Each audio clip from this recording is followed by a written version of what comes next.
Buenos días. ¿Qué tal se encuentran después de un fin de semana intenso? Seguro que muy bien. Nosotros agradecidos de que hayan estado, de que hayan participado en las excursiones. Ahora tenemos la ocasión de ver las fotografías de cómo lo pasaban en la Mezquita Catedral o en la cata en ese menú de Comerse Córdoba o en el Museo Julio Romero de Torres o en Vincorsá. Y la verdad es una satisfacción ver cómo nuestra cultura está a disposición de todos ustedes y también, bueno, Córdoba, que habrán visto que está increíble este fin de semana, o sea, para pasear, para caminar o también para almorzar. La verdad, un fin de semana de octubre bastante intenso aquí en Córdoba. Vamos a comenzar hablando de justicia intergeneracional y nos preguntamos qué es este concepto, ¿no?, de justicia intergeneracional. Y claro, ayer los científicos de la Vivir, Javier San Pedro y Pere Estupiñán, nos hablaban de los telómeros, de las extremidades de los cromosomas y también de la telomerasa, de cómo se podía trabajar mucho en la investigación para que se retrasara el envejecimiento, de la investigación de la que hablaban ustedes, porque también trabajan en ella para que la longevidad vaya ampliándose. Pero ¿qué pasa con los jóvenes que se encuentran con una situación en precario, que están en un mundo en deterioro y que, por tanto, también piensan mucho en su futuro, incluso pueden ver el futuro bastante negro? Pues esto es lo que se va a tratar en esta mesa con Pablo Simón, que es titulado en Ciencias Políticas por la Pompeu Fabra, que además es profesor de Ciencia Política en la Carlos III, especialista, como saben, en sistemas electorales, en política comparada y también en la participación política de los jóvenes. Su último libro es Entender la política, una guía para novatos, y colabora en la cadena SER, en La Sexta, lo conocen lógicamente también por los medios de comunicación, o Televisión Española. Silvia Clavería también es titulada en Ciencias Políticas y también es profesora en la Carlos III, en este caso hablando de política y género. La política y el género, ya saben, tiene mucho que ver, tiene un amplio campo de investigación y de avance y además ha escrito un libro que es El feminismo lo cambia todo. Va a aportar un punto de vista, yo creo que bastante relevante a todo lo que tiene que ver con el futuro de los jóvenes. Ellos también son muy jóvenes cuando salgan y vean la mesa, lo van a comprobar. Y, por supuesto, teníamos que contar con una pata importantísima de la investigación, que es José Antonio Munir. Él es decano de la Facultad de Comunicación y Artes de la Universidad Loyola. Allí se lleva a cabo investigación y él es experto en comunicación social, también en desinformación, y ha sido coautor de La guerra desinformativa de Putin. Y Eva Baroja es periodista del País, la pueden leer en su reportaje sobre cultura, en la entrevista a personalidades. También Silvia Clavería es colaboradora en diferentes medios de comunicación como El País y la cadena SER, así que también la pueden leer. Y en este caso Eva Baroja pues va a moderar una mesa muy interesante para que aprendamos un poquito más qué es esto de justicia intergeneracional. Así que les damos ya un aplauso y les invitamos a que suban aquí al escenario. Gracias.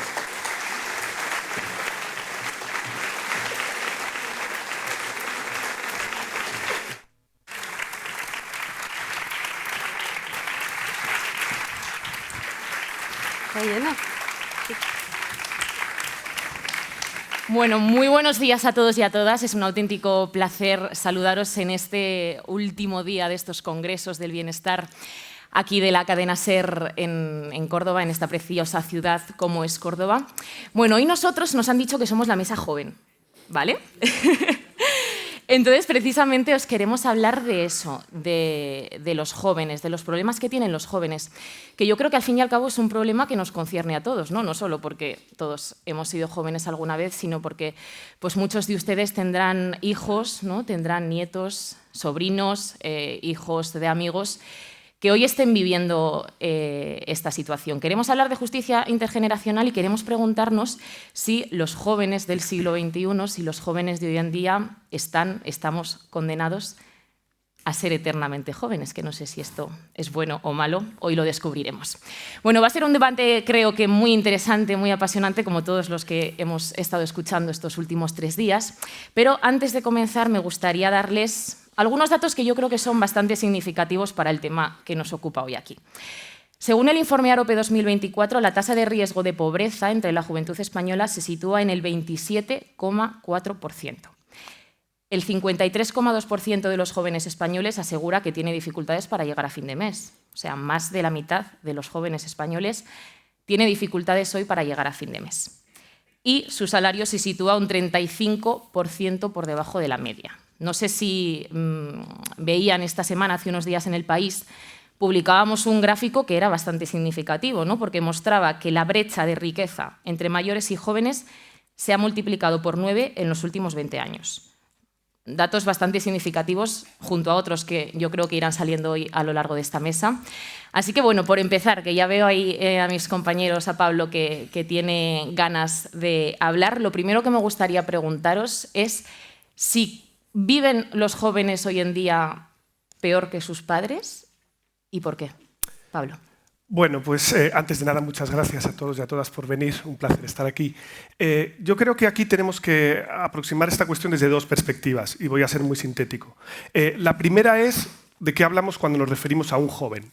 ¿Vale? Esta es una primera cuestión y yo creo que eso es central, porque nosotros tradicionalmente en las sociedades y ahora en las modernas capitalistas esto es así, nosotros consideramos que alguien deja de ser joven y se convierte en adulto cuando ha pasado una serie de ritos de paso. Y esos ritos de paso normalmente es tener autonomía económica, emancipación residencial y formar un potencial hogar. Bueno, sabemos que esto ha cambiado a lo largo de las sociedades y ha cambiado a lo largo de la historia. No es lo mismo ser joven hoy que ser joven hace 20 años y de hecho hemos tenido que ir moviendo donde poníamos la brecha de ser joven, incluso en los estudios de juventud. Porque ha cambiado incluso cuando tenemos los hijos y por lo tanto esto es un elemento central.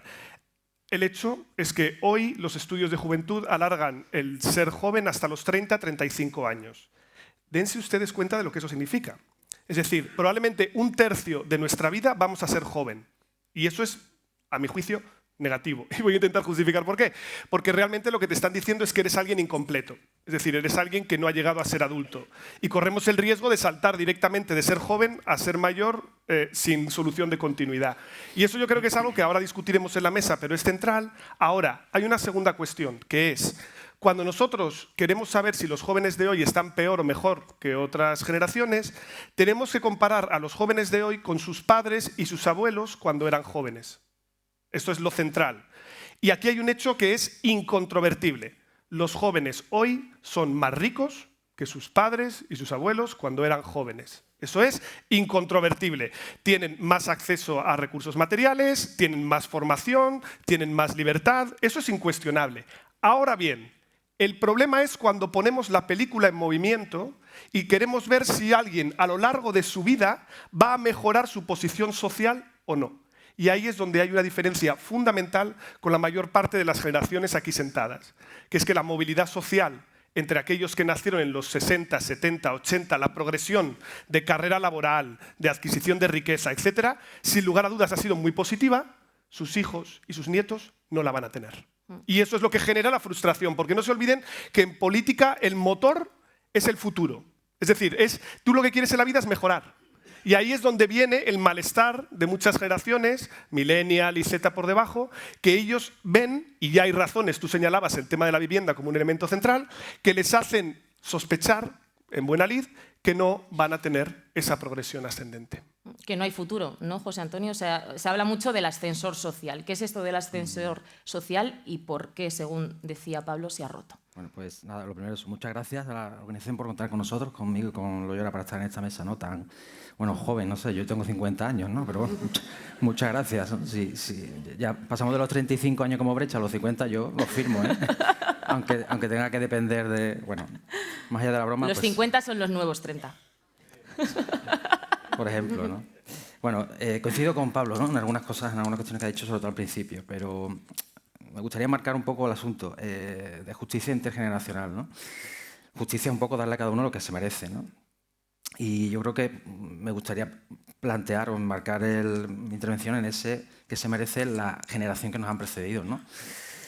Porque muchos de los debates que se plantean en ese sentido respecto a la juventud, su futuro, etcétera, a mi modo de ver, pega bastante de adanismo. Quiero decir que pensamos que lo que nos pasa a nosotros, lo que le pasa a los jóvenes, es lo que le está pasando a esa generación por primera vez en la historia, ¿no? O sea, que de alguna manera viven, los problemas que tienen ellos no han existido nunca antes, etcétera, ¿no? Yo quisiera, como digo, lanzar esa lanza a favor de la gratitud hacia las generaciones que nos han precedido y que nos han hecho, efectivamente, como decía Pablo, más ricos en general.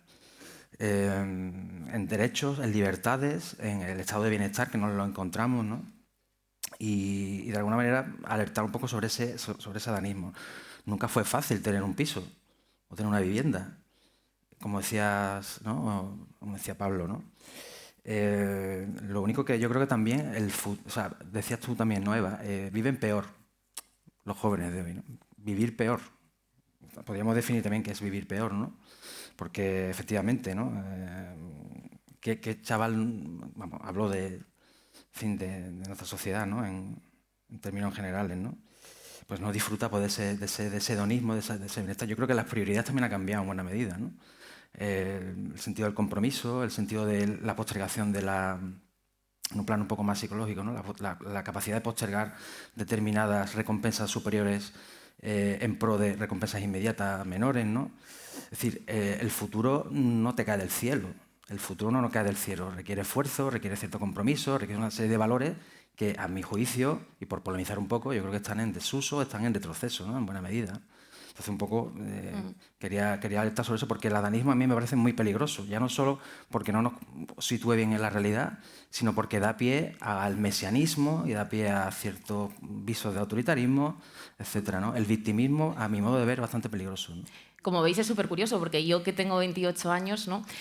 Tengo en algunos análisis una forma de verlo completamente diferente, y es verdad que existe esa brecha quizás en la percepción, ¿no? Entre generaciones sobre las dificultades o la situación que viven hoy en día los jóvenes. Sobre esto os quería preguntar si vosotros creéis que realmente los jóvenes no quieren esa estabilidad, ¿no? De la que hablaba Pablo, ese prosperar, ese tener una vivienda en propiedad, ese tener unos hijos, tener una familia, tener un coche, tener una vida estable, o es algo a lo que quizás hemos tenido que renunciar, ¿no? Para no volvernos locos, y como es algo que no podemos tener, pues decimos, bueno, no lo queremos, pero igual sí lo queremos realmente. De esto habla un libro muy interesante, Feria, ¿no? De Ana Iris Simón. No sé, Silvia, ¿a ti qué te parece esto? ¿Lo queremos o no lo queremos? ¿O hemos tenido que renunciar obligados por la sociedad? Bueno, buenos días a todos. También un placer estar aquí. Muchas gracias por haberme invitado. La pregunta es muy interesante porque siempre tenemos la percepción de que los jóvenes, o hay como el discurso de que los jóvenes hoy en día prefieren pagar Netflix a tener hijos, ¿no? Un poco prefieren viajar o dar la vuelta al mundo a tener hijos. Y lo puede parecer, pero realmente los datos nos dicen cosas un poco diferentes. Nos dicen que todo el mundo, tanto chicas como chicos, hasta, si los preguntas hasta los 35 años o hasta los 29 años, te dicen que realmente sí que quieren ser padres y madres, o sea, que quieren crear familias. Lo que pasa es que seguramente hay otros factores que están jugando pues para un poco entorpecer ese deseo. Es decir, que la mayoría de gente quiere formar familias, que a veces pensamos, no, es que los jóvenes de ahora son muy individualistas, no se quieren esforzar y no quieren tener hijos por no esforzarse. Pero no es así, o sea, la gente quiere tener hijos cuando se le pregunta. Lo que pasa es que seguramente para tener hijos necesitas una serie de cosas, ¿no? Primero, una casa o algún sitio donde estar.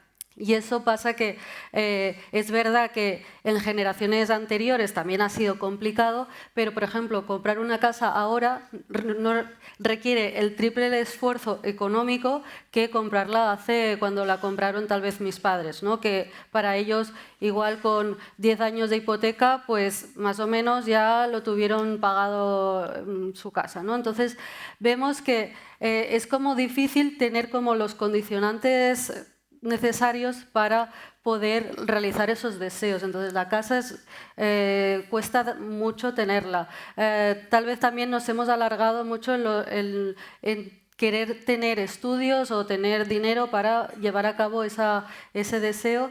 Y por último también, que es importante, tener una pareja, ¿no? A veces para tener hijos es relevante.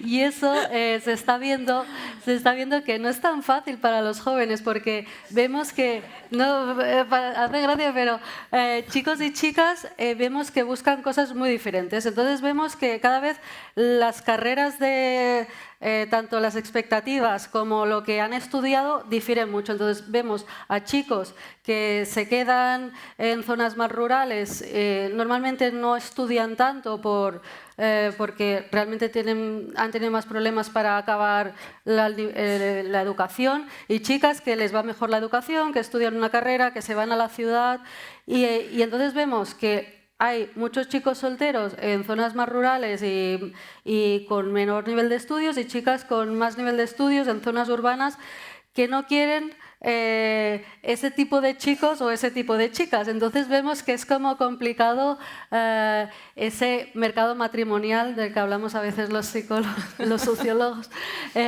Entonces es complicado. Entonces quiero decir que el deseo está, lo que pasa es que es verdad que han cambiado una serie de condicionantes que antes tal vez eran como más fáciles de conseguir, ¿no? Fundamental también el condicionante económico, ¿no? La precariedad, los sueldos muy bajos. Cuando les preguntan a la mayoría de los jóvenes cuál es el problema que ven ellos en sus empresas, lo primero que dicen es que ya no podemos desarrollar una carrera profesional.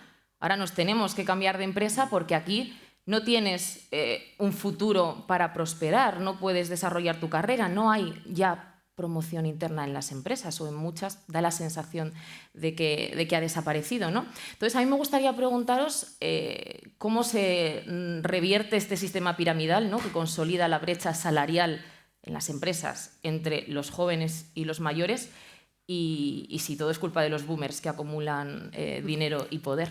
No sé qué pensáis. A ver, yo creo que hay que empezar por una cosa, ¿no? Igual que prevenías contra el adanismo, también hay que prevenir contra un mecanismo que es natural, que tenemos todos cuando nos hacemos mayores, que es la tendencia a idealizar cuáles eran las condiciones en las que uno se encontraba cuando era joven y sobreestimar el esfuerzo que uno hace para llegar a la posición en la que está. Porque, esto es racional, nosotros nos construimos una historia de vida para que todo encaje. Y para que todo encaje, a nosotros no nos acordamos ya de lo que ocurría y de las dudas que uno tenía cuando era joven. A mi juicio no es un problema tanto de falta de esfuerzo, porque yo creo que hay gente que se esfuerza en todas las generaciones. El problema es el retorno que tiene ese esfuerzo, algo que depende del contexto, ¿vale? Es decir, uno se puede esforzar mucho, y se puede esforzar mucho limpiando pisos 8 horas, ¿vale?, limpiando el suelo, o se puede esforzar mucho siendo profesor universitario. Los dos se esfuerzan, pero el retorno es muy distinto, porque la posición laboral en la que están también lo es. Y además yo creo que este debate es enormemente, está muy viciado, a mi juicio, por esta lógica de la guerra intergeneracional, ¿no? Es decir, es que los boomers se tienen que quitar, los jóvenes tienen que pasar, o al revés, sois una generación de cristal. Yo creo que esa retórica es paralizante. Lo digo con total honestidad, ¿vale? Es decir, tú lo decías al principio, un país en el que hay una generación perdida es un país perdido todo él. Ya está, es decir, un país que no da oportunidades a sus jóvenes, no hay vuelta de hoja. Y lo que hay que ver es cómo conseguimos un equilibrio razonable en el que pueda haber cierta movilidad social para las generaciones que vienen, y tú hablabas del tema laboral. Esto es uno de los grandes caballos de batalla que llevan intentando resolver en España desde que estamos en democracia. Es decir, ningún gobierno ha sido capaz de dar la tecla. Se ha avanzado, ¿eh? La reforma laboral yo creo que ha mejorado, sobre todo la empleabilidad joven, porque le ha dado mayor estabilidad. Pero a veces nos olvidamos que los jóvenes han llegado a un mundo que han puesto sus padres y sus abuelos. Es decir, el mercado laboral al que ellos han llegado estaba con unas reglas de juego que ellos se han encontrado. Hay 30 puntos más de precariedad o de contratos temporales entre los jóvenes que entre los adultos. Y ya estoy escuchando su réplica en su cabeza. Yo cuando era joven también tenía un contrato temporal, pero luego a medida fui cumpliendo años me hicieron fijo. Pues da la casualidad de que cuando uno cumple 45 años, esa brecha solo se ha reducido en 15 puntos. Si yo sigo teniendo una brecha de 15 puntos con más de 40 años, diablos, con 40 años no eres joven. Es decir, por eso la cuestión es que miramos a los jóvenes, pero lo que estamos viendo es un cambio de modelo, en el que han empezado por la generación joven, que era la millennial, pero esto se va solapando y viene seguido, y es un cambio total, en términos de cómo nos relacionamos con el mercado de trabajo, cómo es nuestra estructura productiva, un tema del que se habla bastante menos, el tema de nuestra formación, y de nuevo, es otro de los debates paralizantes, en los que nosotros tenemos, a mi juicio, un mal, y con esto lo dejo, que es el mal de decir que, como todo es un desastre, nada va a funcionar, y entonces nos paralizamos. ¿Vale? Nosotros somos una sociedad, una opinión pública muy tendente a pensar que todo mal. Siempre. Y todo mal en España, etcétera, cuando, por ejemplo, la historia de nuestro mercado de trabajo en la última reforma laboral ha ido en la buena dirección, o, por ejemplo, en nuestro sistema educativo. Una de esas cosas que supongo que también saldrá, pero en la cual tendemos a pensar que nuestra educación siempre era mejor que la que tienen los jóvenes hoy, porque no nos damos cuenta que cuando nosotros hablábamos la educación era una cosa de élites, y hoy no lo es. Y por eso hay que darle una pensada y rebelarse contra esa pulsión que nosotros tenemos al todo mal, y a estos jóvenes de hoy en día es que no se esfuerzan. Yo creo que hay que cambiar un poco el chip para un debate más provechoso, más productivo, creo. La brecha generacional todo el rato, Silvia, José Antonio. Sí, estoy de acuerdo completamente. Meteros un poco con Pablo, contradecirle un poquito. Podéis contradecirme, ¿eh? Los jóvenes tampoco te creas tú que los polímeros estos... Esa tendencia que tenemos a autoflagelarnos, ¿no? Esa leyenda negra de España, que precisamente también con eso siempre nos consideramos siempre peor un poco de lo que realmente... Yo creo que el optimismo es fundamental, ¿no? Por eso me chirría un poco eso de que no hay futuro, ¿no? No se trata de idealizar el pasado de uno, ¿no? Ese storytelling que uno tiene, ¿no? Pero efectivamente es todo lo contrario, ¿no? Al final se trata de saber que uno está aquí con una serie de condiciones que tiene muchísimos derechos. Me gustaría saber también un poco relacionado con esto, ¿no? Hablabas tú también de esa pérdida de derechos, ¿no? En definitiva, yo creo que no quiero tampoco polemizar un poco más, pero sí que me gustaría incidir un poco en la responsabilidad, ¿no? Como individuo de cada uno de nosotros, tengamos la edad que tengamos, ¿no? Que está muy bien exigir derechos, exigir, por supuesto, ¿no? Pero de alguna manera yo creo que en esta prioridad de aspiraciones, ¿no? Hacemos mucho hincapié en la casa, en el piso, en lo material, ¿no? Yo creo que también hay que, de alguna manera, reforzar la responsabilidad personal, individual de cada uno, ¿no? Pero de verdad... Quiero insistir un poco en eso, ¿no? De verdad, porque, sí. A ver, mira, una anécdota simplemente, ¿no? No sé, yo no es por idealizar, Pablo, pero a mí cuando yo sacaba unas notas, mi padre que me decía, probablemente a mí el tuyo lo mismo, ¿no? Eso es lo que tienes que hacer, es tu obligación, ¿no? Hoy, al niño de 12 años que saca una nota se le compra un iPhone 15. Quiero decir, o sea, ¿hasta qué punto esos derechos se han ido, o esos privilegios de alguna manera, se han ido convirtiendo en derechos, ¿no? Eso al final sobreproteges a una generación, que hablabas tú también de la generación de cristal, ¿no? Bueno, ¿quién es el responsable o cómo se ha creado esa generación de cristal, ¿no?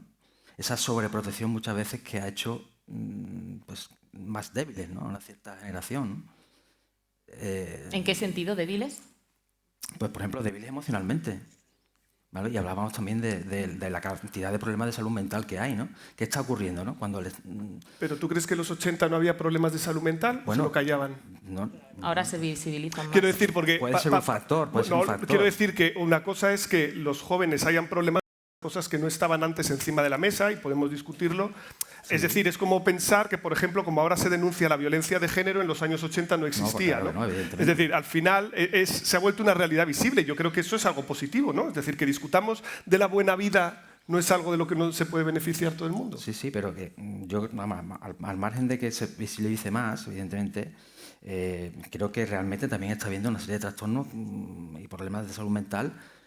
Vamos, están ahí los datos, no son una cuestión de visibilización, ¿no? Y tiene mucho que ver pues, la pandemia que pasamos todos, eso es evidente. Bueno, lo que es el sistema digital en el que se están moviendo los chavales, ¿de acuerdo? Que viven una realidad completamente paralela, cuando pasan muchísimas horas relacionándose, entre comillas, digitalmente, ¿no? Y está provocando una serie de trastornos que no existían en los años 80, ¿vale? O no tenían parangón de ningún tipo, ni cualitativo ni cuantitativamente hablando, ¿no? Entonces, bueno, no sé, hay un libro muy interesante de dos psicólogos americanos, Hayden y Lukianoff se llaman, que el título del libro es algo así como La transformación de la mente moderna, no sé si lo conocéis, ¿no? Y habla un poco precisamente de cómo, ya no solo los padres, sino también las universidades, el sistema educativo, ha ido amputando, de alguna manera, esa capacidad esa capacidad de enfrentarse al fracaso, de alguna manera, ¿no? De enfrentarse al fracaso. O sea, fracasar hay que fracasar. Y fracasar, hemos fracasado todos. El problema es que hasta qué punto esas nuevas generaciones están dispuestas a fracasar lo más mínimo. ¿Y no os parece, no sé, a ver qué opináis, que quizás es un poco peligroso poner el foco únicamente en la responsabilidad individual? Absolutamente, es muy peligroso, pero también es muy peligroso quitarlo del foco. Pienso, por ejemplo, Bernal León, ¿no?, que es un asiduo a estos congresos del bienestar, en uno de sus libros dice: la desigualdad es, en última instancia, una decisión política. El domingo que viene salimos a la calle en Madrid para manifestarnos por el problema de la vivienda, ¿no? Este es otro de los problemas. Hemos hablado de brecha generacional, hemos hablado de precariedad, hablamos de vivienda. ¿Qué pasa, chicos, para que sea tan complicado abordar este problema a nivel político, ¿no?, que ni siquiera gobiernos progresistas sean capaces de llevar a cabo políticas efectivas? A ver, tenemos que pensar, también quería comentar un poco la situación, tenemos que pensar que sobre todo ahora los jóvenes hay una cuestión de expectativas, ¿no? Claramente yo creo que sí que se pueden enfrentar al fracaso, lo que pasa es que es verdad que generaciones anteriores que también han vivido crisis de los 70, de los 90 y realmente han sido crisis duras, pero la crisis de los 2007, que empezó en 2007, realmente ha sido muy larga y ha provocado que realmente los jóvenes no tuvieran como esa visión, una expectativa de vida mejor y eso se ha truncado, ¿no? Y eso al final acaba también afectando a las decisiones vitales que se vayan a tener y hasta qué punto pues, eres optimista con tu vida o tu trayectoria, ¿no?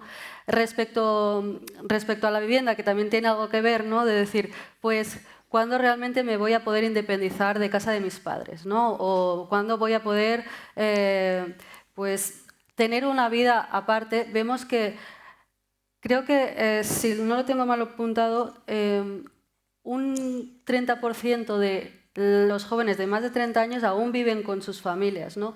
Y eso es importante porque toda esa gente que quiere además, o que sabemos a través de las encuestas que quiere dejar de vivir con sus padres, no puede porque no tiene independencia económica para hacerlo, porque no tiene esa opción, ¿no?, para hacerlo. Con lo cual, realmente, eso también trunca un poco lo que antes venía diciendo de ser totalmente adultos, ¿no? Pablo decía que para ser adulto necesitamos completar tres fases. Independizarte, tener un trabajo y tener hijos, ¿no? Pues cada vez más esos estadios se van alejando, ¿no?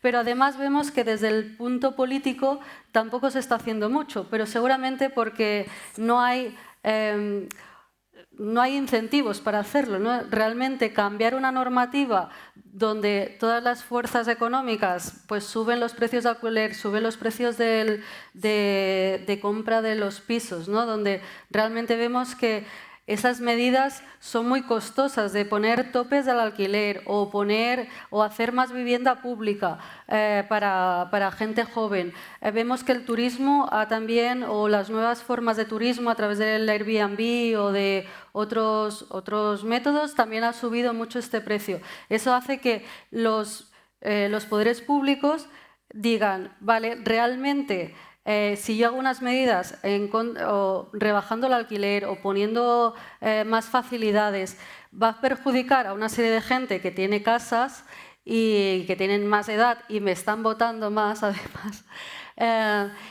Y los beneficios que voy a conseguir no van a ser esta legislatura, por lo tanto no me compensa. Y hay una parte de coste-beneficio que también hacen los poderes públicos que hace que no se lleven a cabo estas medidas.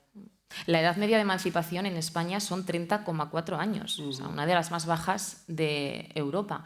Yo no sé a qué achacáis que los jóvenes no se hayan rebelado ante esta situación. No es verdad que el domingo va a haber una manifestación, es verdad que es un tema que está en la opinión pública, pero no ha vuelto a haber un gran movimiento como el 15M, por ejemplo. Bueno, porque la situación del empleo es mejor que la que había en el 15M. Es decir, al final, lo que estaba comentando Silvia, y yo estoy muy de acuerdo, es una cuestión de estricta economía política, ¿no? Es decir, solo para que nos hagamos un poco a la idea, y esto es informe del Banco de España, una familia tenía que destinar 4 años íntegros de su salario para pagar su vivienda en los años 90.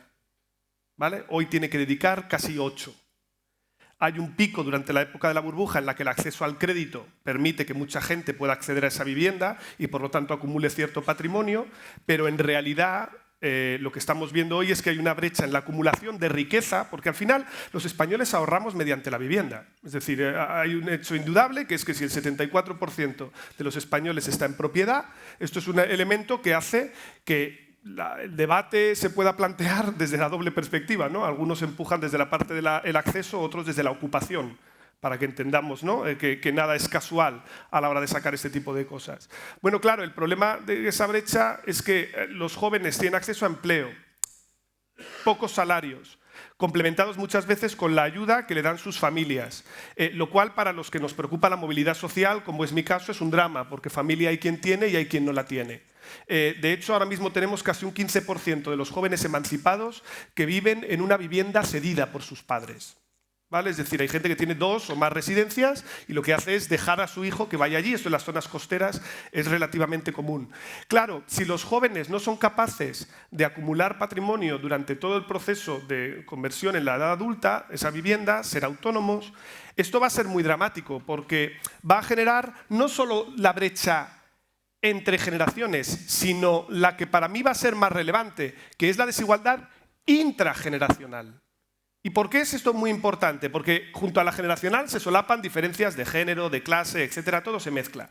Y ahora imagínense ustedes la situación de un joven que va a heredar el día de mañana un piso en el campo, donde tenía a sus padres, que probablemente tenga que hacer una hipoteca inversa y vender el piso para el cuidado de sus padres, porque afortunadamente vivimos más, pero el acceso a la dependencia es difícil.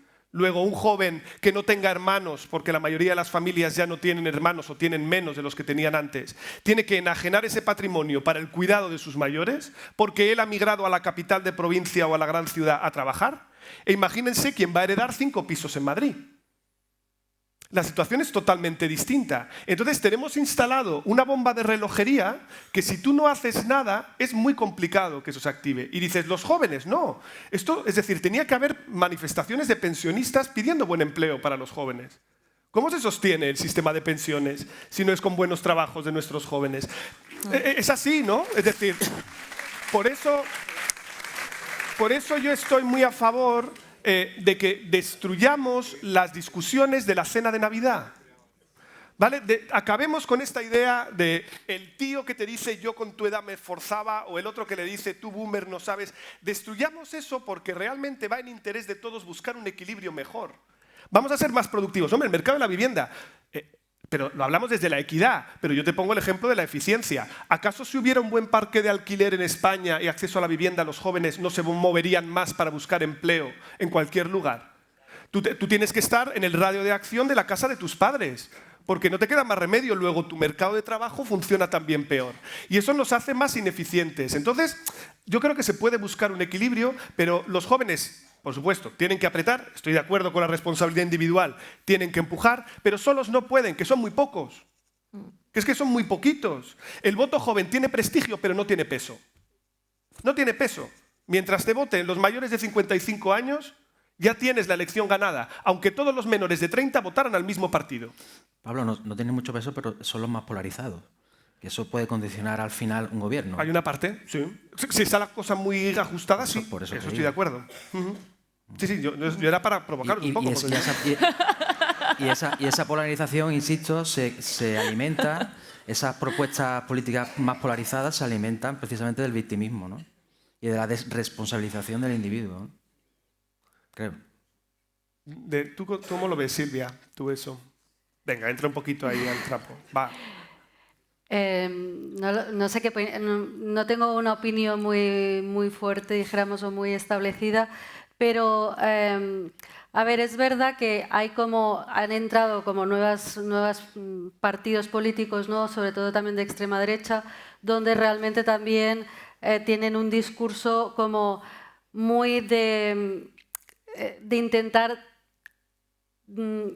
desmontar todas aquellas estructuras o desigualdades que son estructurales, ¿no? Y realmente ponen solo la responsabilidad individual, pero yo creo que es verdad que yo creo que tenemos que hacer un esfuerzo para realmente ver que todas aquellas causas que tenemos o aquellos comportamientos que tenemos muchas veces no es solo nuestra decisión individual, sino que viene condicionada por muchas cosas, ¿no? Y hay una parte que no nos podemos... a ver, al final yo creo que estamos todos de acuerdo, ¿no? Que hay una parte que es de agente, ¿no? Es, que yo como persona pues puedo decidir, pero puedo decidir dentro de una serie de condicionantes que me pone la sociedad o que me pone... dijéramos la realidad, ¿no? Y a partir de ahí pues puedo elegir. Pero sí que tenemos que ver como el interjuego o ver cómo juegan o cómo se relacionan todas estas cuestiones, ¿no? La responsabilidad individual, pero también tener en cuenta que hay un montón de cosas que no podemos decidir, ¿no? Es como cuando hablamos también de movilidad social, no decir, no, es que eres pobre porque quieres o eres pobre porque no te has esforzado suficiente. Pues seguramente hay una parte que tiene que ver de, bueno, si es que tú has nacido en una familia que no has podido estudiar o has podido estudiar pero en unas condiciones complicadas y además tus padres conocen a gente para ponerte a trabajar en no sé qué sitio y otra familia no, pues vas a tener una vida otra y tú te has esforzado lo mismo, ¿no? Entonces al final pues sí que es verdad que hay una parte que es la que es, ¿no? De que te tienes que esforzar, pero hay otra parte que es que la sociedad te pone como los... Eso es evidente, pero también conocemos familias con la misma estructura económica, social, socioeconómica, que hay un hermano que tiene éxito y otro que no lo tiene. O sea, claro. Es decir, arriba, abajo y en el medio de la sociedad, ¿no? Pero o sea, fijaros... un momentito, solo con el tema de la responsabilidad, decías tú que ser adulto es, pues decías 3 o 4 elementos, ¿no? Y uno de ellos para mí sigue siendo asumir la responsabilidad personal como individuo, como adulto, ¿vale? Que vive en sociedad, que le debe a la sociedad muchísimas cosas y al mismo tiempo se alimenta de ellas, ¿no? Ahí seguro que habéis oído, bueno, son varios casos ya, ¿no? De chavales de 20, 21 años que denuncian a los padres por haberlos traído al mundo. No sé si conocéis esos casos. ¿Vale? Es verdad que lo hacen por las redes sociales, por un poco tener notoriedad y tal, pero hay un chaval de Argentina, otro de Estados Unidos, creo que en España también hay uno, ¿no? Yo denuncio a mis padres porque me trajeron al mundo sin mi permiso, ¿no? No es ninguna broma, ¿eh? Lo dice con 21 años y a colación de que lo dice a colación de que sus padres le mantengan. No tiene por qué buscar trabajo, él no pidió vivir. Evidentemente es el esperpento, ¿no? Sí. Pero, por supuesto que es el esperpento, pero que tenga no sé cuántas visualizaciones, con que solo el hecho de que eso pueda ser una broma, yo creo que da que pensar, ¿eh? Pero sobre el hecho de la responsabilidad individual y la idea que apuntaban Silvia y Pablo de cómo influye la herencia en el éxito profesional. Os voy a dar un dato, ¿no? Como diría Yolanda Díaz. Según la Fundación Foessa, la mitad de los hijos de los altos directivos, la mitad, terminan siendo altos directivos. Sin embargo, solo 1 de cada 10 jóvenes cuyos padres son altos directivos consiguen ser altos directivos. Un momento, ¿estás diciendo que Ana Patricia Botín estaba perplejo? Claro, pero está...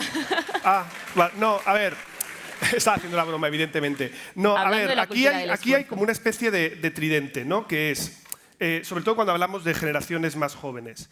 Nosotros en realidad tenemos como 3 provisores de bienestar, digámoslo así. Mercado de trabajo, ¿vale? Es decir, la capacidad que tú tienes para encontrar un empleo, generarlo, etcétera, tal. Estado de bienestar, es decir, en qué medida existen estructuras. Y aquí hay muchos bienes públicos, desde la sanidad hasta la educación, etcétera, cosa que también merecería la pena abordar un poco. Y luego el tercero es la familia, evidentemente, y nosotros somos una estructura en España eminentemente familiarista, y eso, la familia es una unidad de redistribución intergeneracional. Es decir, la gente porque se quiere apoya a sus hijos o está con sus mayores y eso es muy positivo. Otras sociedades no lo tienen. Es decir, Centro Europa o el norte de Europa tiene otras cosas buenas, pero no tienen una estructura familiar, que yo creo que a nosotros pues ni tan mal, ¿no?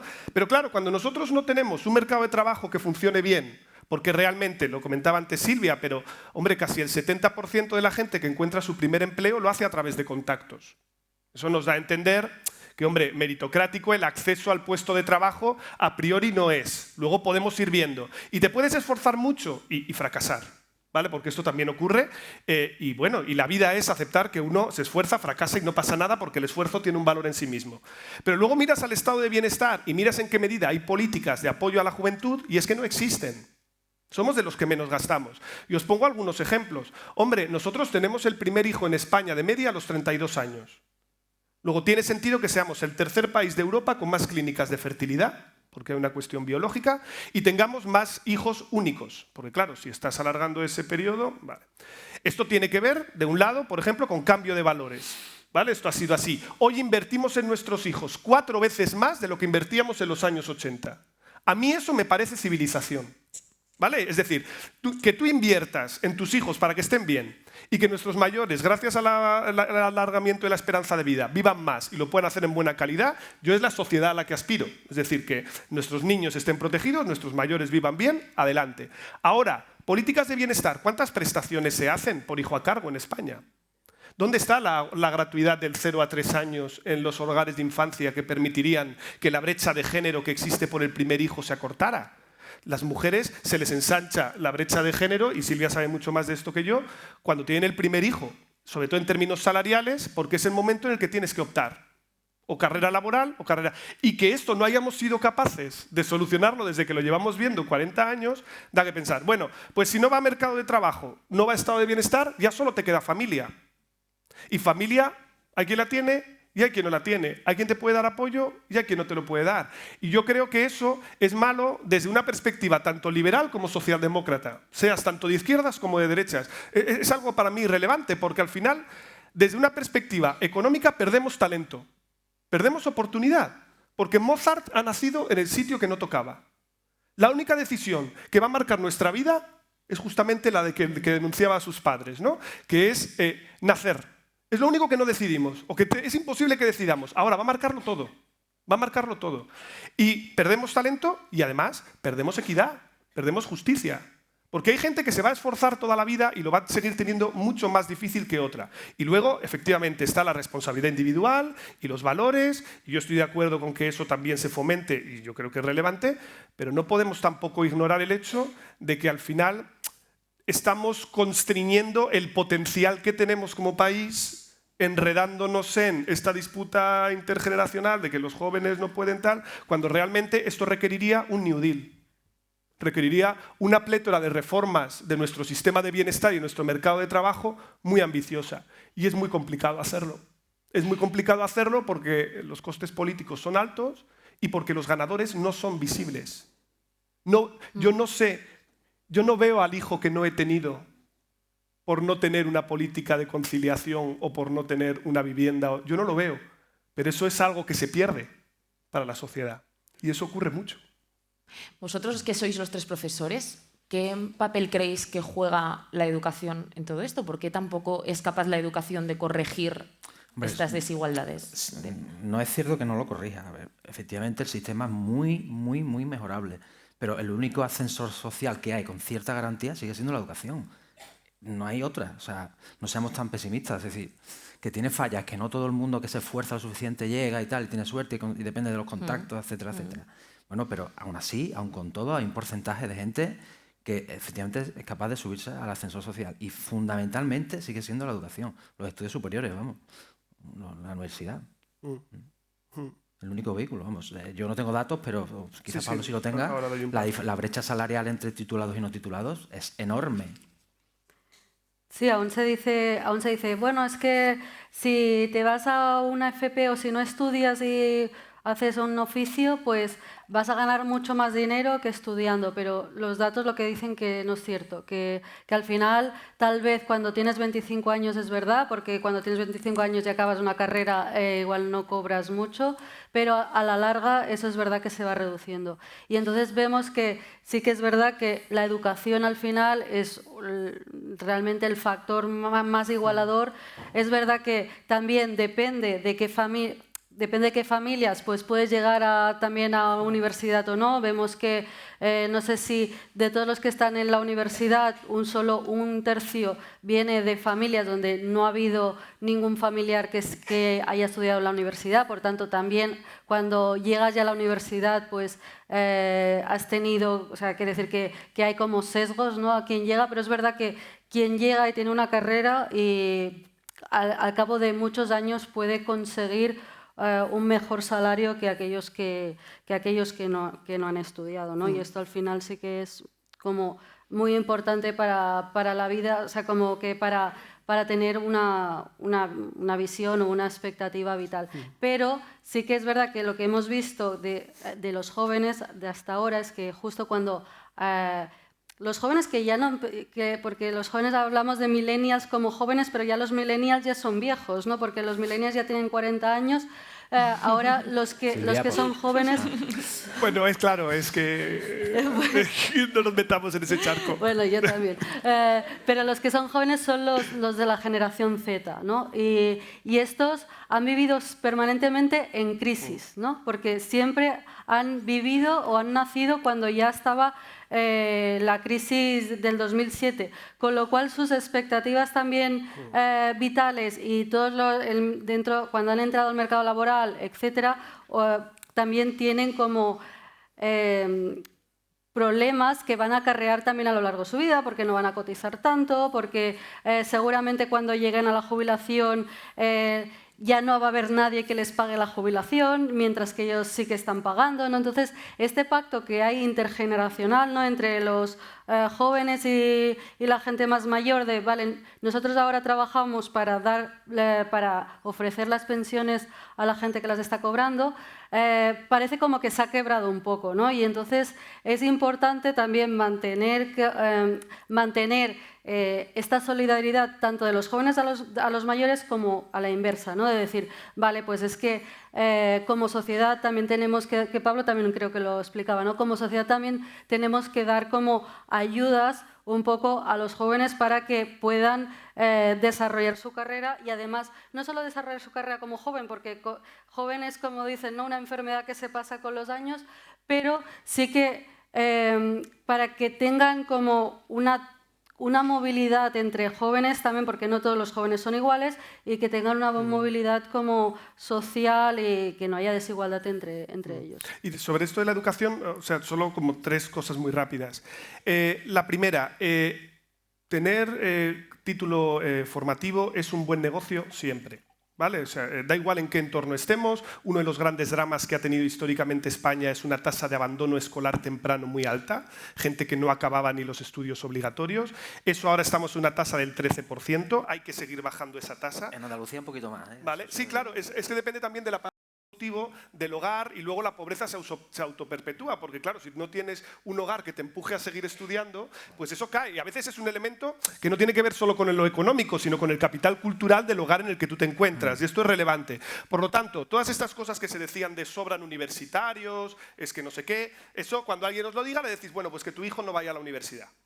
Y entonces ya veréis que rápido se le cambia la cara y dice, bueno, pero mi hijo sí. Ah, vale, pues entonces déjalo quietito, ¿vale? 42% de titulados superiores en España es una media muy parecida a la OCDE. Por lo tanto, eso está bien. Pero nosotros tenemos, como decía antes, el problema del abandono escolar temprano, y ahí es donde creo que tenemos un déficit de inversión, y yo lo digo, y esto va a sonar un poco raro, no tanto de profesores como del personal alrededor del profesor. Es decir, tenemos aulas cada vez más diversas, tenemos un profesorado muchas veces sobrepasado por las circunstancias, necesitamos más orientadores, más pedagogos, más administrativos, necesitamos todo eso para que acompañe al profesor. ¿Vale? Y eso se quitó durante la época de la crisis y no se ha repuesto. Y esto es complicado porque además los jóvenes son más heterogéneos y esto hay que mirarlo. Y luego está lo de la formación profesional. Aquí hay muy buenas noticias porque las demandas de formación profesional en los últimos 5 años se han multiplicado, ha subido un 120%. Esto más o menos, depende de la comunidad autónoma, es un poco distinto. La gente se va a la FP y ahora hay un pequeño problema, no hay plazas. Sí. Hay números clausos. Es decir, no hay plazas. Entonces, tenemos otra vez un choque. No es que no quieran, de nuevo, es que no hay plazas suficientes, no pueden entrar y entonces tienen una interrupción en ese desarrollo, que es otro de los grandes problemas que tiene nuestro sistema educativo, que es que nos falta más titulación media. ¿Vale? Gente que a lo mejor no vaya a la universidad, pero que aprenda un grado medio o incluso un grado superior. Y luego hay una última cosa que yo creo que es más sutil y es más complicada. Yo tuve la ocasión de hablar con Alejandro Tiana, que fue secretario de Estado de Educación, en una charla, lo fue tanto con Zapatero, con Sánchez, tal, fue una charla interesante, y él me comentaba una cosa y tiene razón. En términos educativos, hasta ahora hemos hecho lo fácil, que es universalizar el acceso al título. ¿Vale? Esto, veníamos de un atraso secular, o sea, la historia de España es la historia de un éxito. Hemos acabado con el analfabetismo que teníamos en el 16% en los años 60-70, ha habido que correr un montón y hemos universalizado hasta los 16. ¡Wow! O sea, lo hemos hecho relativamente rápido, con sus problemas, como tú muy bien señalabas, pero bueno, ni tan mal. Ahora lo complicado es que la empleabilidad no tiene que ver tanto con el título como con una cosa que si lo dices en inglés suena más cool, que es soft skills, es decir, las habilidades blandas. Lo importante ahora es hablar bien en público, expresarse, saber escribir, tener atención, lo cual con lo de los móviles va a ser tela, pero fijar la atención. ¿Qué es lo que ocurre? Ay, amigo, eso no te lo enseñan en la escuela. Eso lo comes en otro sitio. ¿En cuál? En tu entorno social.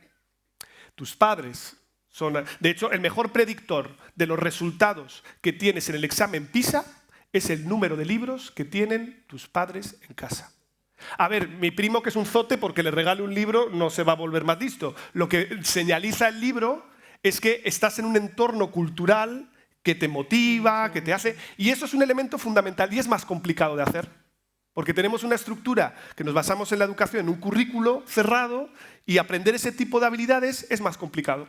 De ahí es donde, una vez más, se filtran las desigualdades, porque, ostras, qué bien hablan en público los que le han dicho que o lo ha entrenado, o, por ejemplo, una cosa que lo decimos muchas veces nosotros, la gente, no solo mujeres, también la gente de hogares más humildes es más tímida.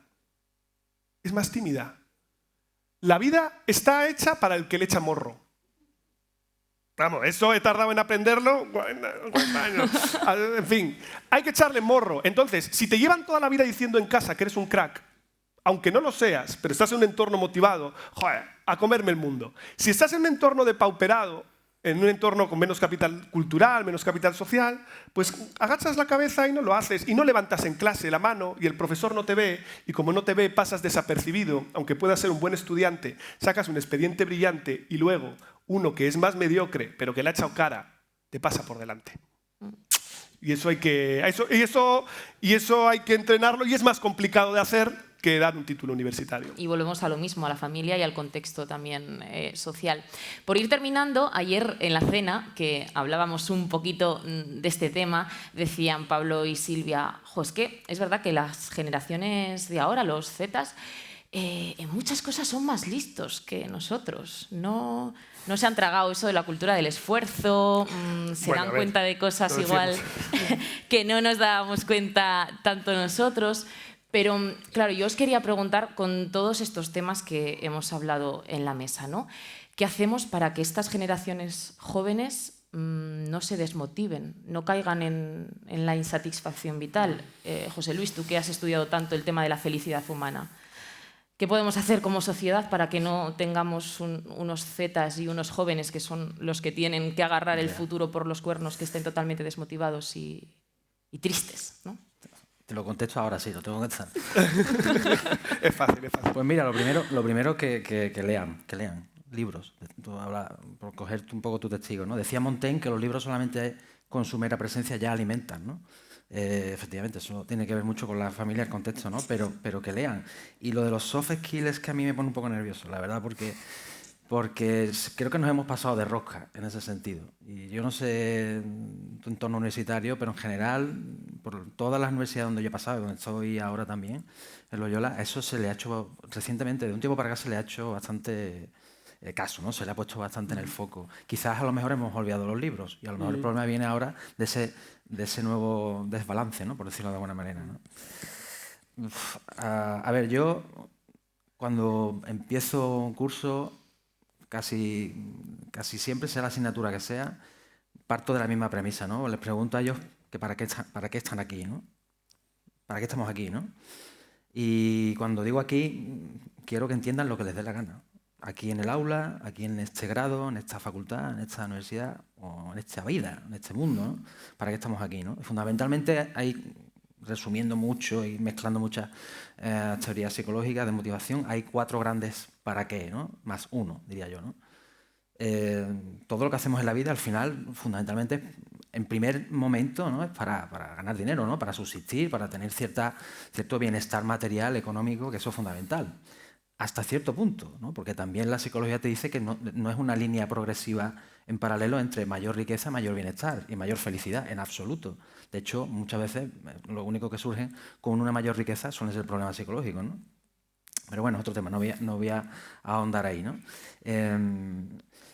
Pero evidentemente estamos aquí construyendo un futuro universitario, ¿no? Estudiando una carrera para un futuro material, en fin, para ganar dinero, tener una nómina y un buen sueldo y una buena posición laboral el día de mañana, ¿no? ¿Es suficiente eso para motivar? No. No es suficiente. ¿Para qué estamos aquí también? ¿Para qué hacemos muchas de las cosas que hacemos? Para encontrar una recompensa psicológica o psicosocial, ¿no? No sé, desde estatus, desde reconocimiento de tu familia, tus amigos, etcétera, ¿no? Y toda la pléyade de recompensas internas a nivel psicológico, ¿no? Bien, ¿es suficiente eso? Bueno, ya vamos alimentando un poco la motivación, ¿no? Pero hay más. Hay cosas que también hacemos por amor, para los demás. Hay cosas que hacemos para los demás. Curiosamente, no tengo el dato, pero tengo la sospecha de que los que los que más ejercen el voluntariado, es posible que tengan más éxito laboral. Pero bueno, lo dejo ahí, ¿no?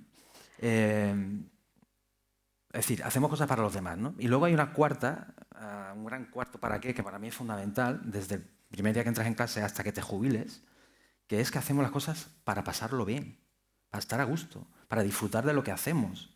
A lo mejor alguno de vosotros toca un instrumento musical y probablemente no lo haga para ganar dinero, ni para tener estatus o ser reconocido, o por amor, ¿no? Simplemente porque le gusta sentarse y pasar un rato tocando el piano, ¿no? Para disfrutar de eso, ¿no? Eso también hay que inculcar. Eso no es soft skill, eso es spiritual skill, si quieres, en inglés, por decirlo así. Pero es fundamental, porque como no disfrutes de lo que haces, desde la clase de la mañana de las 8 del lunes hasta, en fin, ya digo, hasta que te jubiles, ¿no? No hay motivación que valga. Y luego hay un quinto, que claro, a los de primero, segundo, tercero de carrera es más complicado, incluso de máster, ¿no? Es un poco más, porque es una motivación mucho más, digamos, se requiere más madurez, más adultez, ¿no? Y es el propósito vital. Al final, de alguna manera, todo lo que hacemos, o de la mayoría de las cosas que hagamos en la vida, tienen que entroncar con un propósito vital que uno se ha marcado, que ha ido descubriendo, que ha ido construyendo a lo largo de la vida, ¿no? Eso es lo que te sostiene al final para superar un fracaso, para mitigar crisis, para seguir luchando, para no decaer, para no caer en la insatisfacción, las falsas expectativas, etc., ¿no? Un propósito vital, un sentido vital que entronque con tu carrera, con tu vida, con tu manera de ser, de hacer, de decir, de relacionarte, de dar a los demás, etc., ¿no? Yo, bueno, supongo que para acabar, Sí. lo que comentabas que también estábamos hablando el otro día, bueno, ayer en la cena, ¿no? De que tal vez ahora a los jóvenes no les han engañado tanto. Y también tiene que ver un poco con el esfuerzo, ¿no? Muchas veces, y mi tía también siempre me lo dice un poco es que los jóvenes, bueno, se lo dice a mis otros primos, no os esforzáis demasiado, ¿no? Ya no porque se esfuerza, quiero decir. No, porque ya no soy joven yo ya, o sea, como ya no entro en esa categoría. Pero dice, no os esforzáis y seguramente tiene que ver un poco con lo que hablábamos de la responsabilidad individual, también tiene que ver cómo los jóvenes afrontan la vida, ¿no? Y es verdad que antes, que era un poco lo que hablábamos antes, tú como identidad, tú como persona te definías con el trabajo que hacías, ¿no? Pues si mi padre era electricista, pues era un electricista. Si yo soy politóloga, pues soy politóloga. Pero ahora, como las vidas laborales cambian tanto y realmente de repente estamos en el paro, de repente estoy 2 años trabajando en un periódico, después en la universidad, después cambio a otro sector. Ya todas estas sube y baja en la vida laboral hace que como identidad ya no podamos como cogerla y decir que somos eso, no somos nuestro oficio, sino que ya cambiamos. Y como no lo podemos decir, y como los jóvenes tienen esos cambios laborales, ¿no? Pues claramente el trabajo ya no es una prioridad para ellos. El trabajo me refiero a que hay otras cosas en su vida que también les definen, como sus hobbies o los deportes que hagan o las inquietudes que tengan, cosa que antes no era tan así, ¿no? Entonces, en ese sentido, pues es verdad que si antes sabías que si trabajabas mucho te iban a ofrecer un trabajo mejor o te iban a promocionar o te iban a quedar indefinido, ahora como no pasa, pues tal vez no es que la gente se esfuerce más o menos, sino que tienes otros incentivos diferentes para comportarte en la vida, y tal vez el trabajo ya no es como la gran prioridad o la única cosa que hay en la vida, ¿no? Pero bueno, lo podemos discutir ahora, que supongo que... No sé si Bueno, Pablo no, quieres añadir algo. solo una cosa muy rápida. Yo cuando me toca ¿no? hacer el típico speech, porque yo cojo a los de primero, de 18 años, y está muy guay porque entonces vas viendo el cambio y hay un momento en el que ves que tú cada vez tienes un año más y ellos tienen la misma edad siempre. Entonces hay un momento en el que el desacople entre las bromas que ellos te entienden y que tú les haces, no, tal, el 15M, pero señor, que yo tenía 6 años, ¿sabes? Y esto pasa mucho. No, yo simplemente les digo una cosa, ¿no? Que al final, a mi juicio, y esto ya es un poco más metafísico, a mi juicio prácticamente todo lo valioso en la vida es un subproducto. Es decir, es algo que se desprende como el serrín se desprende cuando estás tallando la madera, ¿no? Tú no fabricas serrín, sino que estás tallando la madera, de ahí sale.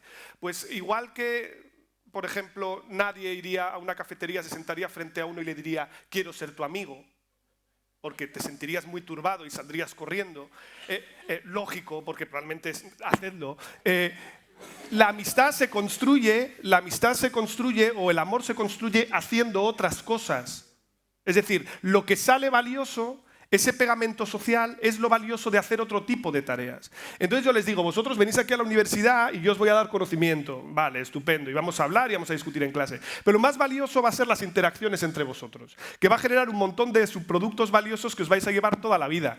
El amor, la amistad, los grupos. Y le digo, por lo tanto, venid a mis clases, por supuesto que sí. Pero sobre todo, lo más importante, haced una cena de clase. Empezad una cena de clase, conoceos, rozaos, porque yo creo que eso ayudaría a muchas cosas, ¿no? Sal un poco de ese mundo online y de ese hiperindividualismo que además la pandemia ha exacerbado, y rocémonos, porque al final esta fórmula es conocida, ¿no? El roce hace el cariño, y yo creo que si nos juntamos más, pues podemos ponernos más en la posición del otro, y esto vale para ellos y vale también para distintas generaciones. No sé si... Muchísimas gracias. Si hay alguna pregunta, a ver, por aquí, por delante, si le podéis acercar un micro. A ver. Por aquí en la primera y en la segunda fila. Nos dicen su nombre, ¿vale? Él. Ahí. Muchas gracias. Hola, buenos días. Gracias Buenos días. a toda la mesa por estar aquí esta mañana con nosotros. La verdad que este tipo de temas, como todo lo que se han tratado en este congreso y otros, como son tan generales, los debates dan a muchas generalizaciones, que sí, vosotros manejáis datos, informaciones, pero al final esos datos, cada uno de nosotros los traducimos a nuestro entorno, tan pequeñito, y nos puede valer también como referencia. Y nos surgen muchas dudas. Y cuando surgen dudas, ¿qué recurrimos? A los sabios, a la gente de edad, como decían los griegos. Entonces, ¿qué persona aquí de nuestro entorno que está viva, más sabio que Iñaki Gabilondo, por ejemplo? Hace unos días, en un pequeño corte que me llegó por las redes, le hicieron una entrevista a un periodista joven y le preguntaba qué le parecía el tema de la pérdida de derechos que se ha mencionado aquí, de los jóvenes en cuanto a las anteriores generaciones. Y también que ya va implícito esa pregunta con otro comentario, con una especie de queja de la juventud actual, de ese periodista, hacia la gente de otras generaciones. Aunque parezca mentira, noté a Gabilondo un poco enfadado. Que ya es raro, ¿eh? Es raro. Es raro. Y de hecho, alto. Yo tengo 80 años, 82 creo que tiene ahora Iñaki. Yo no le pregunté y le pedí daño y perjuicios a mi padre, que me dejó una guerra y que me dejó una posguerra, que todos más o menos conocemos por la edad que tenemos aquí o nos han contado, ¿no? Dice, vosotros que tenéis 25 o 30 años, los problemas que tanto estáis denunciando, solucionadlos vosotros. Yo solucioné la generación, mi generación, la de Gabilondo y la de posteriores, cómo estaba España en los 40, 50, 60. Trabajamos, hicimos, cambiamos y ahí está. Os hemos dejado un país, como decía antes Pablo, en estas condiciones. ¿Que hay problemas nuevos? Os toca a vosotros. A vosotros, 40, 30, 40, 28, solucionar esos problemas. No miréis para atrás. Por supuesto, vamos, un mantra. Que contra un mantra, otro mantra. Y yo le digo claramente, la generación actuales, la Z, la X, nombres que le ponemos tan raros, viven mejor que nosotros, que tenemos 70. Y hay datos, digamos, es obvio, ¿no? Algo ha sido en la mesa. No, es incierto totalmente que vivan de forma general, vamos a generalizar, habrá casos excepcionales, por supuesto, de todo tipo, viven mejor, mucho mejor que nosotros. Y tengo un dato de mi entorno, por ejemplo. Yo pude ir a Nueva York, por ejemplo, un dato, con 50 años. Mi hijo fue con 18. Yo con 18 no tenía ni bici tenía. Entonces, cada cosa en su contexto, mirar en vuestro entorno, los que estamos aquí cerca, cómo viven nuestros hijos. Y yo tengo sobrinos, que los dos trabajan, casados, con los dos funcionarios, con 35 o 40 años, y ni se piensan tener hijos. No hay ninguna cosa objetiva que se lo prohíba. Es una decisión subjetiva suya. Y yo tengo una forma de expresarme. El que una persona, una pareja, no quiera tener un hijo, es su derecho, está en su derecho. Pero que 1 millón de personas en España, 1 millón de parejas, no quiera tener un hijo, va a crear un problema para esta sociedad en el futuro. Y una pregunta, y perdona Pablo, muy personal. No sé. Bueno, como de personal.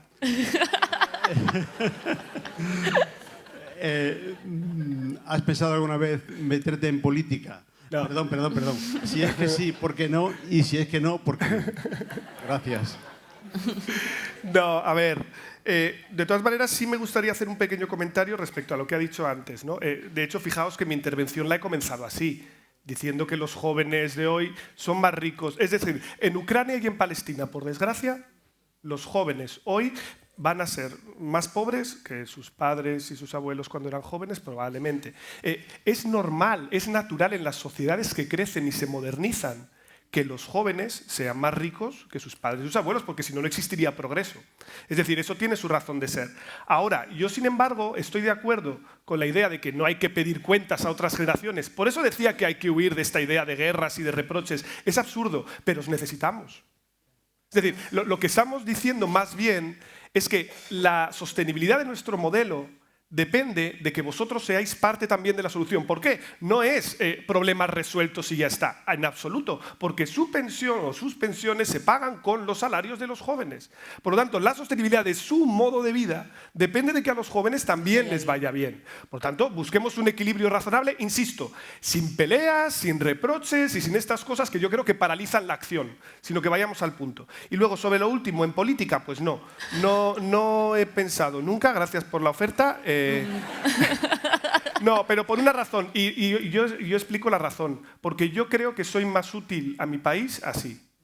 Es decir, yo creo que ayudo más, o sea, yo creo que esto se me da bien o se me da medio bien, bueno, a mí me tiro una flor, pero, o sea, más o menos, se te da bien. Este tipo de cosas yo creo que contribuyen más a lo que, ojo, sería desde un cargo público, que yo estoy totalmente a favor de la gente que entra en política y creo que hace una labor estupenda, gran parte de ellos. Lo que pasa es que los tontos tienen un cascabel y se les ve mucho.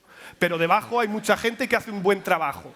Y eso también es importante decirlo. Pero no, yo creo que soy más útil de esta manera y por eso nunca me he animado. Pero bueno, si usted tiene una oferta, pues... Más preguntas, gracias. Creo que por aquí en la segunda fila. ¿Nos dice su nombre, por favor? Manuel, le escuchamos. Buenos días. Realmente es un debate muy importante el que estamos, sobre todo para los que no somos jóvenes. Yo ya tengo 82 años, pero sigo creyendo mucho en los jóvenes y que los de 82 años seamos jóvenes también. Y me explico.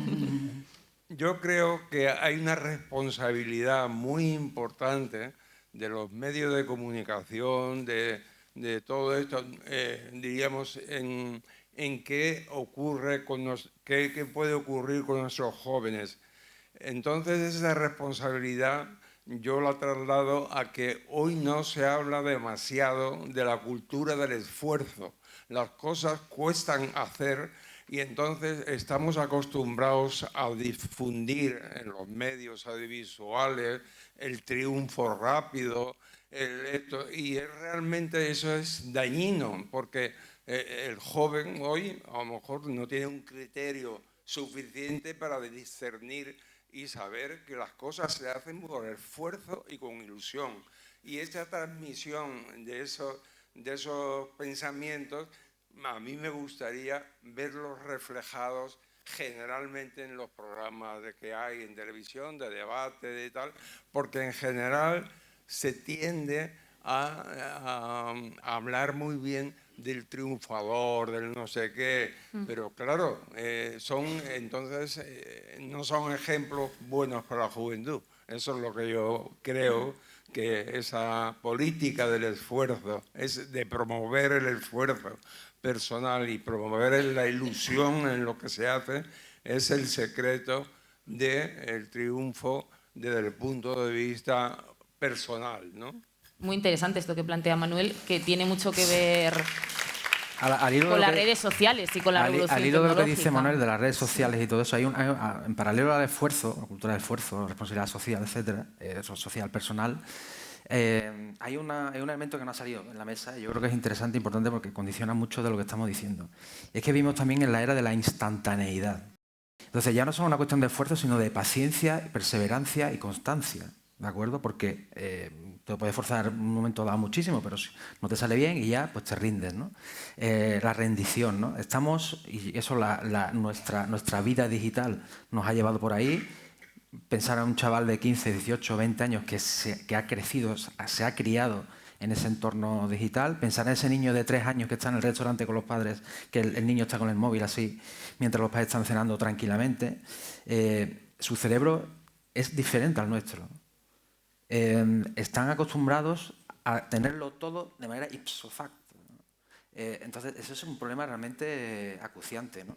Y nosotros mismos, en el WhatsApp te pones el doble de velocidad para poder, ¿vale? Porque es ya, las cosas es mejor conseguir hacerlas ya.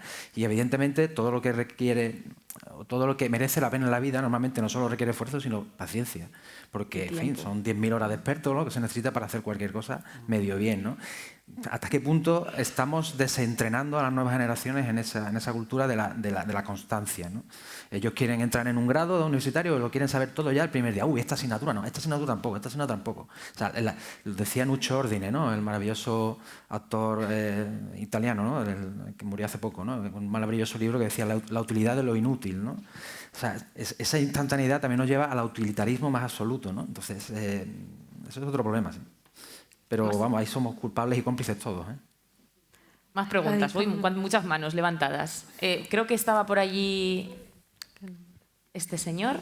Bueno, Una mujer. venga, una mujer, vamos a cambiar, sí. Tienes razón, Pablo. Hola. Hola, ¿qué tal? ¿Cómo te llamas? Me llamo Lidia. Encantada. Bueno, yo creo que el principal problema, al hilo de lo que han contado, es la falta de motivación que crea desidia, la falta de objetivo. Crea desidia y desgana, ¿no? Entre los jóvenes. Bueno, pues al hilo de esto, yo recuerdo a mi madre desde pequeña que siempre me ha dicho, especialmente mi madre, me lo decían los dos, pero bueno, especialmente en este caso, me decían, tú estudia, fórmate, consigue un buen puesto para que no tengas que depender de ningún hombre el día de mañana. Y que puedas elegir además a quien tú quieras, o incluso estar sola. Entonces, mi pregunta es, ¿cuál creéis que es nuestra responsabilidad social o cuál es el futuro en el tema del maltrato hacia la mujer? Porque hoy día, ante esa desidia de los jóvenes, hace también que estén evolucionando. Dicen que está la generación de jóvenes que no van a superar a sus padres a nivel educativo ni en nivel socioeconómico en un futuro. Entonces, ¿cuál creéis que va a ser el futuro en cuanto al maltrato o sí, la situación de la mujer? Silvia, tu tema. Aquí me he vuelto de hoja. Es decir, que es verdad que cuando realmente tenemos más nivel educativo, sobre todo las mujeres, pues, y también más nivel más independencia económica, pues eso te lleva a eso, no depender tanto de una pareja, ¿no? Aunque no es solo eso, ¿no? Es decir, que al final la violencia de género o la violencia que pueda, o sea, como que la violencia que pueda sufrir una mujer no solo está condicionada por si puede independizarse económicamente de esa pareja, sino que también hay otros factores que tienen que ver con el amor y que tienen que ver con la estima y con la relación de subyugación, ¿no? Y de anulación de la otra persona, con lo cual la parte económica es importante para intentar evitar todos estos...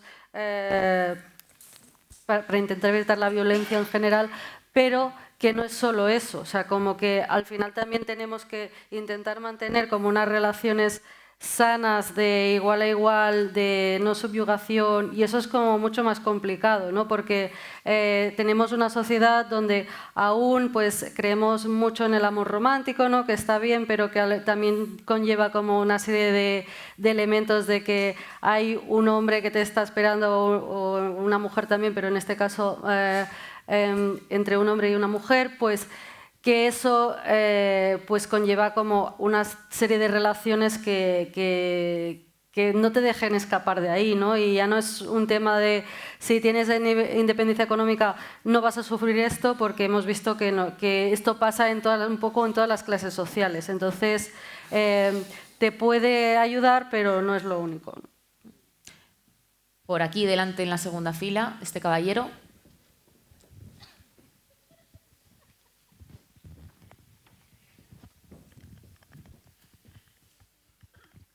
Buenos días. Buenos días. En primer lugar, felicitaros porque habéis ordenado, por lo menos a mí personalmente, los conceptos que tenía sobre la juventud. Todos sabemos mucho de juventud, pero ese orden que habéis dado a mí me ha servido mucho para estabilizar mi cabeza en relación con ese conocimiento. ¿Cómo se llama? Herminio. Herminio. En segundo lugar, quería expresaros que en mi juventud estaba muy politizada. Estaba muy politizada porque las condiciones políticas, sociales de la época requerían un esfuerzo por parte de la juventud y un posicionamiento ante esa realidad. Ahora mismo no tiene nada que ver mi realidad, la realidad de ahora con la que yo viví, ¿no? Mi juventud. Ahora mismo han cambiado las condiciones políticas, las sociales, las económicas. Pero a mí me preocupa mucho el ver, por ejemplo, que en mi tiempo la universidad era un foco de inquietud política y social y de preocupación por problemas sociales. Y en estos momentos contemplo la universidad pues, en este aspecto un poco ausente. Tal vez el proceso democrático que hemos llevado a cabo y esa evolución democrática, esa consolidación del sistema democrático, pues una resultante, ¿no? Quizá la resultante de esa consolidación sea que no le demos valor. Pero habéis expresado, y creo que con bastante acierto, que la juventud en estos momentos tiene una carencia de esperanza en el futuro. Decía Ken Loach, el director de cine, que la esperanza es una cuestión política. Si desaparece la esperanza, entra el fascismo. Es así. Entonces, la consecuencia quizás que vemos en que el voto joven se está inclinando por esas fuerzas políticas fascistas, por Vox, por Se acabó la fiesta, en fin, este tipo de cosas, este movimiento, quizás sea, pregunto, ¿no?, motivo de que tal vez se hayan perdido los valores o no se eduque o no se enseñe en los valores democráticos. En España hemos tenido en estos últimos años de la democracia 8 leyes de educación. Cada partido, cuando gana el PP, cambia la ley de educación, gana el PSOE y pone otra, ¿no? Es decir, esa incertidumbre, esa acusación que hay de politización de la educación, cuando, por ejemplo, educación para la ciudadanía, que es un instrumento para educar precisamente en la formación de valores democráticos, se acusa de que es partidismo, de que es sectaria, ¿no? Entonces, quizás esa ausencia de explicación en la educación de valores sea, pregunto, ¿no?, si tenéis esa opinión, de que sea consecuencia de que la universidad o la juventud en general en estos momentos desconozca lo que significa un valor, un poder absoluto, como los que vivimos, los que somos ya muy mayores, y lo sufrimos en su momento, ¿no? Y el trabajo que cuesta el traer la democracia y lo que cuesta mantener la democracia. Pues es una reflexión, la verdad, muy pertinente, porque además estamos ahora trabajando mucho en ello, ¿no? Desde una perspectiva académica. Lo que nos encontramos es que su generación, la suya, es la generación más politizada de la historia de España. Porque ustedes vivieron un momento apasionante y es perfectamente comprensible. Es decir, las generaciones se ven moldeadas por el contexto, ¿vale? Las cosas que nos pasan, más o menos, entre los 14 y los 24 años, nos va a dejar una marca que nos va a durar toda la vida, ¿vale? Para bien o para mal, en un sentido político o en otro, con variaciones, pero evidentemente pues no es lo mismo ser joven en el momento de la transición a la democracia o un poquito después, que ser joven durante los últimos años del felipismo, que ser joven el 15M, que ser joven ahora. Y esto va haciendo que cada generación tenga algunos rasgos, en términos actitudinales, diferentes. Usted señalaba la despolitización, pues lo que hemos visto en los gráficos es que su generación estuvo muy politizada, durante la mayor parte de la democracia cayó mucho, volvió a subir con el 15M y ahora ha vuelto a bajar otra vez. En jóvenes y en adultos, yo no sé si a ustedes también le pasa, pero yo últimamente cambio más de dial, porque estás un poco saturado a veces, ¿no? Y dices, por favor. Y esto es muy interesante porque vemos también en todas las series históricas que el apoyo de cada generación nueva por la democracia va suavemente cayendo. ¿Vale? En esta última ha caído más abruptamente porque hay partidos nuevos que ya van a cara descubierta, digamos, que antes no existía. Pero van cayendo de manera progresiva. Y ahí es donde está la gran duda, ¿no? Primero, ¿qué hemos hecho los demócratas para formar ciudadanos? Es decir, si no formas ciudadanos, pues la democracia es la que es más vulnerable. Y ahí hemos fracasado. Y les pongo un ejemplo. Yo en clase a mis estudiantes con 18 años les tengo que explicar cómo se vota. Directamente, es decir, ¿qué es esto? ¿Qué es un apoderado? ¿Qué es un interventor? ¿Quién cuenta los votos? Digo, un momento, esto no tendríamos que salir todos del instituto sabiendo qué es una declaración de impuestos, cómo se hace, qué derechos y obligaciones tienes, tal. Pues lo estoy explicando a gente universitaria de políticas. O sea, que se presupone que tienen cierto interés. O sea, imaginémonos en otros grados, ¿no? Y ahí es donde está esta primera pregunta. Y la segunda, que es una cosa que no ha llegado a salir, pero que merece la pena también ponerla encima de la mesa. Yo creo que esta generación, que viene muy nihilista y que no tiene una perspectiva de futuro, y yo creo que efectivamente es lo que nos ocurre ahora, que podemos hacer muchas cosas, pero el gran síndrome de la democracia occidental es que le falta imaginación. Es decir, no imaginamos futuros mejores. Pensamos en el futuro y siempre lo vemos peor. O nos cuesta ser originales y pensar en un mundo distinto, ¿no? Y ahí ha habido, yo creo, una pérdida de intelectualidad, que es el impacto que ha tenido, decía, de la pandemia. Esto es un elemento que no nos damos cuenta, pero ellos han estado los años, entre primero, segundo de la ESO, tercero, tal, encerrados en casa. Esto les ha generado una pulsión, un cambio en sus actitudes, les ha individualizado más, les ha empujado más al mundo online, tienen menos amigos, y es distinto. Y yo creo que esa cicatriz también la tenemos los que no somos jóvenes. Es decir, que hay algo ahí que todavía está latente y que puede explicar ese giro. Ahora, como usted muy bien señala, si no tomamos cartas en el asunto, la erosión del sistema yo creo es imparable. Pero podemos hacerlo, porque no pienso acabar bajo. Podemos. Positividad. O sea, se puede, da tiempo, lo que hay que es empezar a preguntarse las preguntas. Por eso insisto yo también en el tono optimista, ¿no? Moderadamente optimista del asunto, ¿no? Y enfocar ese futuro con otra perspectiva. Porque efectivamente, bueno, leí hace poco en El País, me parece que fue que la generación Z, más del 25-26%, tiene cierta desafección a la democracia. Es decir, que toleraría una dictadura si eso le va a suponer pues cierto bienestar económico o tranquilidad por lo menos, ¿no? Entonces, bueno, efectivamente, ¿no? Pero que esa esperanza es fruto de dos cosas. de la realidad y del discurso sobre esa realidad, de cómo generemos expectativas. Entonces, bueno, al final a lo mejor estamos cayendo en la profecía autocumplida, ¿no? Vamos a intentar realmente abordarlo de otra manera, ¿no? Tenemos tiempo para una última. Por supuesto. Espera un momento. Bueno. Pero te quiero oír. ¿Cómo se llama? Trinidad. Trinidad. Muchas gracias. Es un placer, de verdad, hablar y estar aquí con vosotros. Yo voy a ser muy breve. A colación de lo que decía esta mujer respecto a la mujer y la violencia y este tema, se me ha ocurrido pensar que la revolución de las mujeres casi aquí fue a mediados del siglo pasado, y creo que casi todos los factores que estamos viendo aquí de problemas intergeneracionales, creo, a ver si vosotros me contestáis, que puede ser que no se contempló lo suficiente esa revolución cultural que tuvo la mujer de buscando la igualdad y diciendo, si fui una burra de carga, ahora ya sé más, me integro en el trabajo, al hombre ya lo veo de otra forma, las dependencias las veo de otra forma, y creo, ahora me contestáis vosotros, que la agenda política desde la democracia no ha sido capaz de verlo todo para que ahora mismo se llega a lo que hay, que una mujer, digamos, el porcentaje de hijos es creo que está en 1,3 o algo así, ¿no? 1,2. Entonces, decidme algo vosotros, si es así. Yo creo que no se ha contemplado realmente la voz de la mujer, porque luego, fijaros que aparece una ley, la ley contra la violencia de género. Bueno, eso es una historia que era necesaria porque ya era una violencia sistémica, era necesario hacerlo.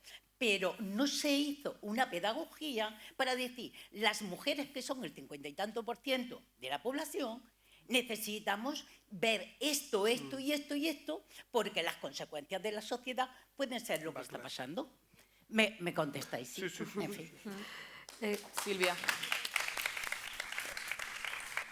No, toda la razón, todas las medidas para conseguir la igualdad efectiva entre hombres y mujeres al final no son suficientes, ¿no? Más que nada porque hay una parte que implica los valores, y los valores son muy difíciles de legislar y de